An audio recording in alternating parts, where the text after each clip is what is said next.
serious, it's fun, it's your Catholic drive time. With Joe McClane and EmilyiAlcaraz. UTN News, and he's been talking about this conference in Rome, which we have as well, as you know, and it's called Exploring the Mind, Body, and Soul, How Innovation and Novel Delivery Systems Improve Human Health, and it takes place on May 6th through the 8th. Good morning to you, Edward Pentin. Good morning. Praise be to God. Now, are you in Rome, Edward? I'm not sure exactly where in the world you are right now. Yes, I'm in Rome, yes. Yeah, praise be to God. So how was your Easter, real quick? Great, thank you. Yes, thankfully all the churches were open, and so we could go to all the Easter liturgies. So yes, it was a very good and a very blessed Holy Week this week, compared to last year, certainly. Amen. Praise be to God for that. So what in the world is going on here? There's a whole list of names that really, I feel, are shocking to the average Catholic. Or maybe, I don't know.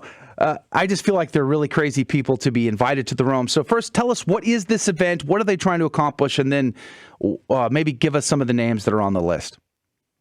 Right. Well, this is the fifth conference of its kind, which the Vatican has held by the Pontifical Council for Culture, the Vatican's cultural dicastery. Previously, it began 10 years ago under Benedict, in fact, and it was really geared towards promoting adult stem cell research, and it had brought in big biotech companies to discuss this with the Vatican. This ethical way to do adult stem cell research. That continued for the first three conferences up until 2016, at which then Vice President Joe Biden spoke. He spoke about the importance of this technology in terms of finding cures for cancer. Of course, he lost his son to cancer, so that was why he came then. But then, since then, it's rather departed from its original mandate, and now it's sort of covering healthcare in general, and that's brought in big tech as well as big pharma and all kinds of organizations, and as you said earlier, these personalities, very famous people have come too, but not really to do with the church in any way, or really even to do with science and healthcare. So it's a rather interesting and rather strange sort of development, people are saying, and this is they're not quite sure why this has happened, but certainly the last two conferences have rather departed from its original mandate. Some of the names on this list, there's over 100 speakers, I guess, that are on this list. I don't have the full list. It's pretty extensive, but Dr. Anthony Fauci, Chelsea Clinton, Deepak Chopra is on this list, as well as Kerry Kennedy, Cindy Crawford. That's interesting, Cindy Crawford. I mean, I don't often think of Cindy Crawford in terms of healthcare, novel delivery, human systems, or whatever. But okay, John Scully, Brandon Marshall, Joe Perry of Aerosmith is on this list, and Monsignor Dario Eduardo Vigano is also on this list, Pope Emeritus of the Secretariat of Communications. Edward, you've reported quite extensively on church scandals over the last several years in particular. And I just think more and more Catholics are just kind of like fed up. We're just kind of exhausted by what seems to be never ending, and the tone deafness that seems to happen at the Vatican when it comes to things like this. We just want to say, people to the Curia, don't you understand? Chelsea Clinton does not espouse. Deepak Chopra is into the New Age cult. These are contrary to what we believe as Catholics. What in the world is going on? What would they say to something like that, you think, Edward Pentin?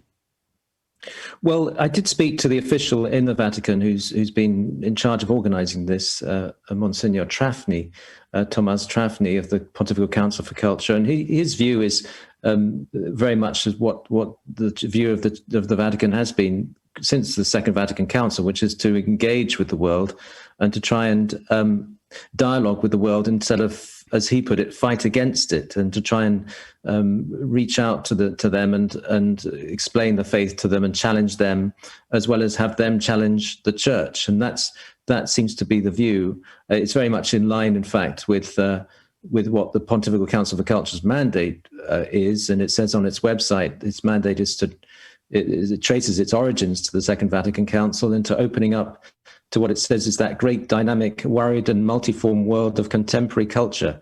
And that's how they see this. They see this as very much a sort of a way to engage the culture.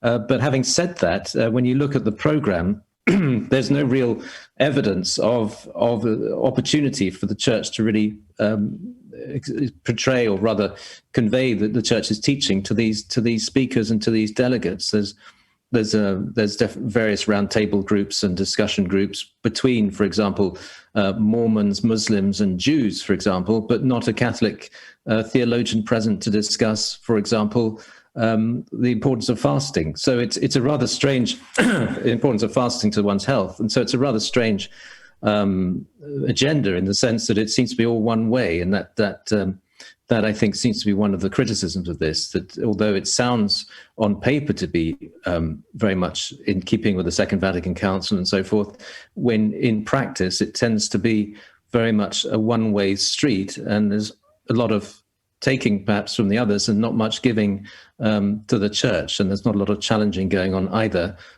side. Now, do we know who has organized this event? Like, did this come directly from Pope Francis, or is there maybe a different committee in the Curia who thought this up?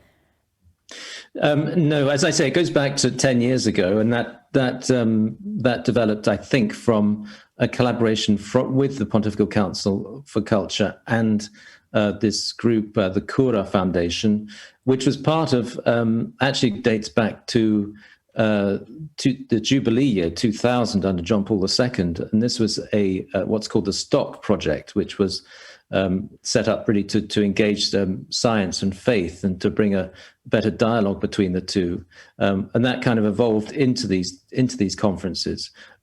But it's very much, its origins are from the Vatican, but as I say, it's been sort of perhaps hijacked is too strong a word, but it's been rather morphed into this far broader view of health. Hold that thought, Edward Pentin. Do us a favor, hold that thought. We're going to have to go to a short break. And, Edward, before the break, you were talking about how the Vatican saw this as an opportunity to engage the culture. That's all well and good. The dialogue is great, wonderful, praise be to God. But if our side is not shared with them, then how balanced could this be? And what do you think, anyway, what should average Catholics take away from this? What should we be thinking if it seems so lopsided to us? I mean, to me, it just adds more to the pile of exhaustion and scandal that has just been coming out more and more in the last few years. Edward Pentin.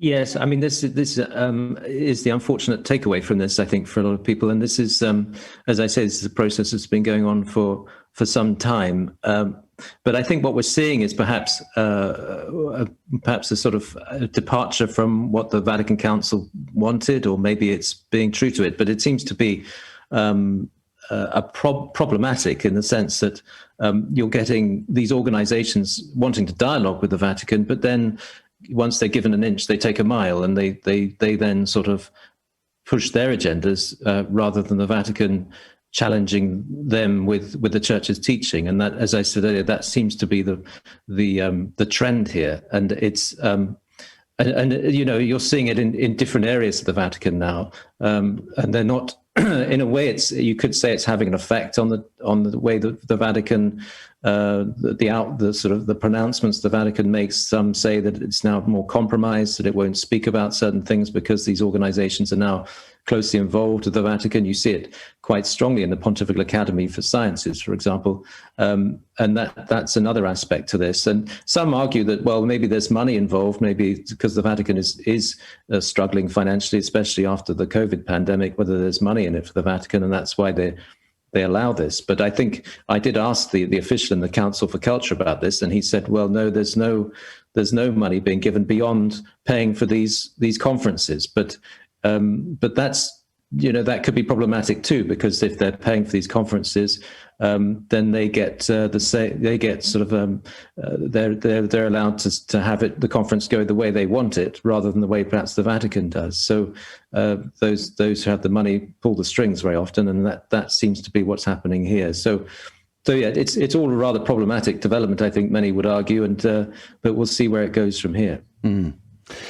Let's switch to the story. There was a headline last week about a warrant that involved the Secretary of State, Cardinal Parolin, and then, of course, Cardinal Becciu, who was sort of, he was dismissed from his position, but at the same time, Pope Francis was hanging out with him for Holy Thursday, so that was strange. But tell us about this. This is about the London real estate deal. What's going on there?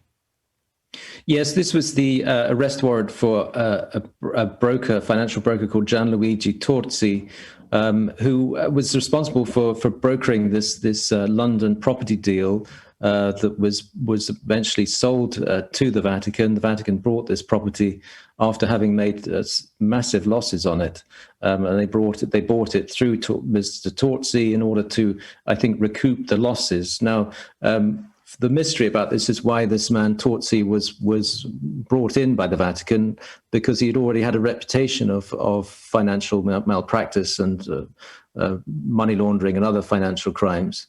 And so people are mystified why he was brought in the first place in 2018 to do this for the Vatican. And now, having been cleared in a London court, this Italian broker has now been arrested, or an arrest warrant's been put out for him by the Italian authorities. So it's a very mysterious sequence of events, and there are various theories about why this has happened. And one of them being that it's to cover up or rather to protect senior Vatican officials from perhaps indictment or from a hearing where various hard truths, or rather nasty truths, might come out about this deal and the involvement of senior Vatican officials within it. This was Peterspence money that was being used, or just was that coming from a different source of donation money? Well, that's been some of the allegations against this. The Vatican has denied that, but they say, well, the Peterspence is used for maintaining the Vatican. It's not just for charity; it's maintaining the Curia, and I think they perhaps used it for that, but under that supposition, which of course is okay, because that's what the Peterspence is for. So there's debate about that. We don't know quite how much was used, but I think it was used as security against a loan. That's what I've heard. But the issue here really is the huge loss that the Vatican made, I think, mostly through sheer incompetence, and that and they've been trying to sort of cover up that ever since, it seems. I've seen reports, or I don't know how accurate they are, about the numbers, especially donation money coming from America in particular, is way down. Can you speak to that at all? Do you know one way or the other? Yes, certainly the donations, I think, are down from the United States, but the problem for the Vatican is really the financial situation it's facing in terms of donations from everywhere, especially now that the Vatican Museums, which is a big income earner for the Vatican, has been closed for the last few months because of the COVID restrictions. So it is struggling, and it's had to cut salaries recently for Vatican staff and so forth. But it's also being hurt, as you say, by falling donations, I think, in certain parts of the world, not everywhere, but I think the United States is one of them. So how does, if Cardinal Parolin is involved, at least to some level or some degree, I don't really know, but if this is the case, what is His Holiness Pope Francis? Do you have any indication of how he's looking at Cardinal Parolin now and all of this? I mean, Becciu got dismissed. Will Parolin be dismissed? Well, I don't know. I think Cardinal Parolin, from what I understand, has been trying to sort of try to resolve this. I don't think he was involved from the very beginning. So this has sort of been landed on his lap, and he's been trying to find solutions to it. But at the same time, he has been implicated in various aspects of it too. So, but I think what I've heard also is that, from one of the officials who was involved with the Torzi hire, he claims that everyone knew about that from top to bottom, including Pope Francis. And so, it's to say that Pope Francis didn't know about this, or is not guilty of any of this, I think is probably not true as well. I think there's a certain accountability there which needs to be mentioned as well. So it's hard to say, as with all these financial things in the Vatican, there are levels and levels of mystery, and it's very hard to get to the bottom of these things. But it does seem to be that this deal, and certainly this hiring of this broker Torzi, was known from senior officials down to the lower ones, and so. But the trouble is making people accountable, and that's always been a problem in the Vatican, because they're not open for election, and there's no real people really there to keep the checks and the balances going, and that's an element that needs. I think people are pointing to this as a need for reform. That there needs to be more checks and balances within the Vatican, especially on these big financial deals that they've been making, and some extent that's been improved. The Pope has implemented some reforms. He's removed financial responsibility from the Secretariat of State to another dicastery in order to try and improve those sort of checks and balances. But whether that's enough, we'll have to see. Yeah, and it does seem like with that move, as well as with the, now they're putting out a warrant for Torzi, it does seem like there's some progress being made. Do you see, what is the future, the financial future of the Vatican look like? What is it going to take to set everything straight? Because it's kind of messy at the moment. Yes, I mean, what really needs is full transparency on all of these issues. But how you're going to get there is very difficult to say, because, as I said, there is no accountability. There's no real system of checks and balances. And the way the hierarchy is structured in the Church and in the Vatican, it doesn't really promote that. So I think there needs to be almost a top to bottom change here in the system and the way the system works. And I think until that happens, there'll always be a certain lawlessness, unfortunately, about these certain issues. But maybe that will come, and that's the Pope's mandate has been to reform not just elements of the Curia, but particularly these financial aspects. And so maybe that's something on the cards with the curial reform, which will come out apparently over the summer, and this new constitution. So maybe that will be part of this, and that there will be these better checks and better transparency. But as I said earlier, there's a lot of concern, I think, among the senior officials that they might be, there's perhaps things that might come out which will be very damaging. And so I think there's concern that might happen, and that they're not willing to make those changes, because that may show all the skeletons in the cupboard, as it were. Mm. Well, we're just about a minute and a half out with our conversation before we have to say goodbye to Edward Pentin.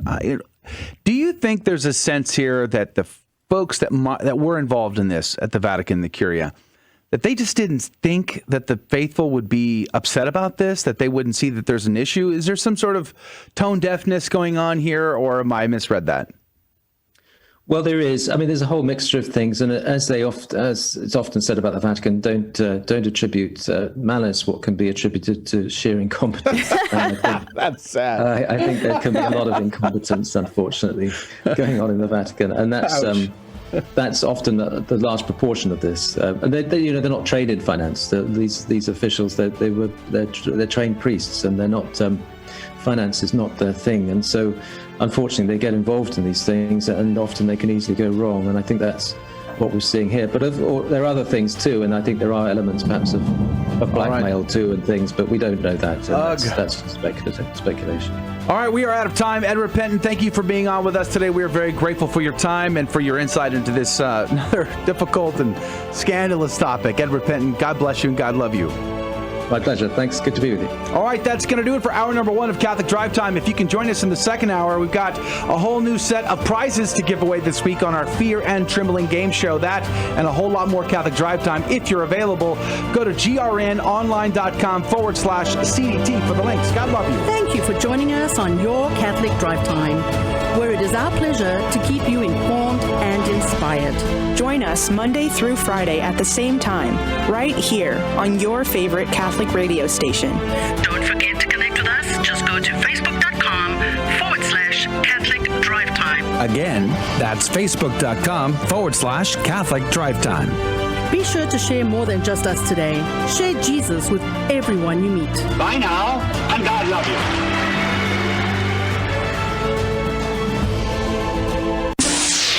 Why do Catholics call Mary the Queen of Heaven? Doesn't God rebuke the Israelites in the Old Testament for worshiping a false goddess called the Queen of Heaven?